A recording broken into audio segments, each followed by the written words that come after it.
नमस्कार, मैं वंदना वर्मा अपनी कहानियों में से आपके लिए एक कहानी लेकर आई हूँ। कहानी का नाम है नादानी। सुमित राजस्थान के अजमेर शहर में रेलवे स्टेशन की दूसरी ओर बने कच्चे मकानों में रहता था। वह 30 साल का था। उसकी शादी को 2 साल हो चुके थे। 2 छोटे छोटे कमरों के घर में उसकी माँ, पत्नी के अलावा उसका छोटा भाई भी रहता था। सुमित के पिता की 5 साल पहले हार्ट अटैक की वजह से मृत्यु हो चुकी थी। वह एक कपड़ा फैक्ट्री में कपड़े की कटाई का काम करता था।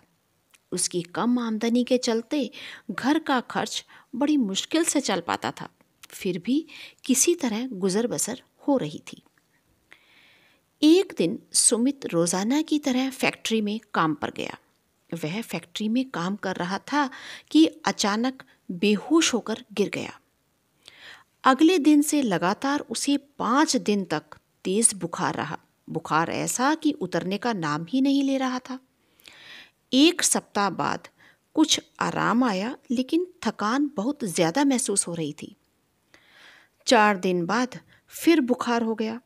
इसके बाद तो बीमारियों का सिलसिला ऐसा बना कि एक बीमारी ठीक होती तो दूसरी हो जाती। कभी पेट दर्द तो कभी सिर दर्द। सरकारी अस्पताल में डॉक्टर की सलाह पर उसने ब्लड टेस्ट करवाया। ब्लड टेस्ट की रिपोर्ट आई तो पता चला कि उसे एड्स है। एक बार तो उसे विश्वास ही नहीं हुआ। उसने अपने दोस्त से पैसे उधार लिए और दोबारा एक प्राइवेट डॉक्टर के यहाँ ब्लड टेस्ट करवाया, लेकिन नतीजा फिर वही एड्स। एड्स जैसी जानलेवा बीमारी का नाम सुनते ही वह परेशान हो गया। सुमित की हिम्मत दिन प्रतिदिन टूटती जा रही थी। सुमित अंदर ही अंदर चिंता में घुटता जा रहा था। आखिर कब तक वह इस बीमारी को पत्नी से छुपा सकता था? आखिर एक दिन उसने अपनी पत्नी को इस बीमारी के बारे में बता ही दिया। वह बिल्कुल नहीं चाहता था कि उसकी पत्नी को यह बीमारी हो। उसे अपनी पत्नी की बहुत चिंता हो रही थी। उसने अपनी पत्नी से कहा कि उसके मरने के बाद वह किसी और से शादी कर ले। उनके बच्चे भी न थे। उसे यह सोचकर घबराहट हो रही थी कि उसके मरने के बाद उसकी पत्नी अकेली रह जाएगी।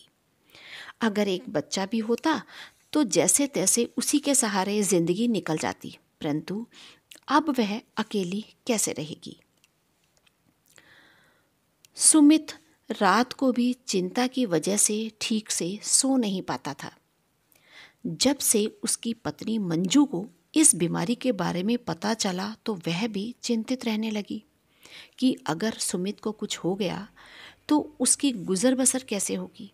सुमित की माँ उसकी इस बीमारी से बिल्कुल अनजान थी। एक रात सुमित को नींद नहीं आ रही थी।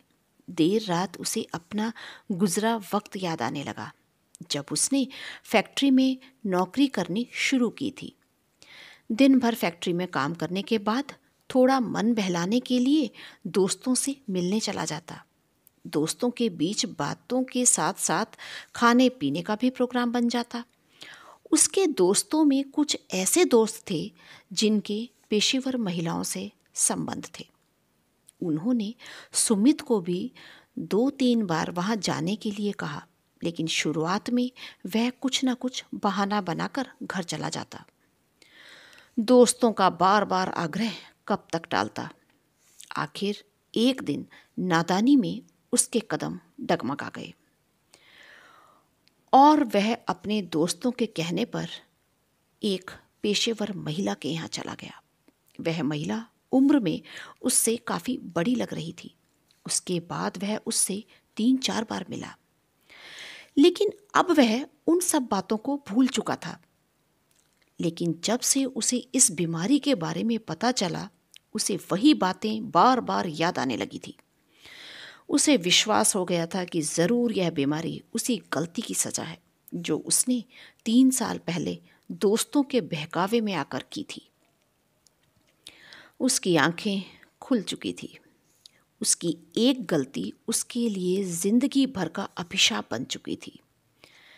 अभिशाप ही तो था, क्योंकि उसी वजह से उसके जीवन में ग्रहण लग गया था। सुमित अपने आप को बहुत लज्जित महसूस कर रहा था।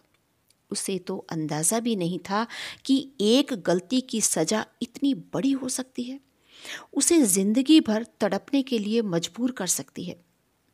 उसने अपनी पत्नी का भी ब्लड टेस्ट करवाया।